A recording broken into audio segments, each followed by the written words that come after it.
तिन्ही सांजेला म्हणजे संध्याकाळच्या वेळी दिवे लागण्याच्या वेळी ह्या गोष्टी आपण करायच्या नाही. ह्या गोष्टींचं आपण पालन केलं पाहिजे. कोणत्या गोष्टी आपण पाळल्या पाहिजेत? घोळ करू नये, झोपू नये, वेगवेगळे आवाज काढायचे नाही, उंबरठ्यावर उभं राहायचं नाही, पायऱ्यांवर सुद्धा उभं राहायचं नाही. तसंच संध्याकाळच्या वेळी कपडे धुवू नये, भांडी घासू नये. संध्याकाळच्या वेळी आपण देवासमोर दिवा लावतो. मुख्य दरवाजा असतो, आपण बाहेरच्या बाजूला दिवा लावत असतो. कारण संध्याकाळची वेळ ही घरात लक्ष्मी येण्याची वेळ असते. म्हणून वेगवेगळ्या प्रकारचे आवाज होऊ नये याची आपण काळजी घेतली पाहिजे.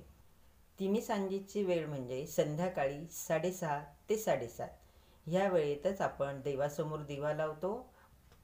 तिन्ही सांजेच्या वेळी लक्ष्मी घरात येत असते. व्हिडिओ आवडला तर लाईक, शेअर आणि आठवणीने चॅनल सबस्क्राईब करा. धन्यवाद सर्वांना. श्री स्वामी समर्थ.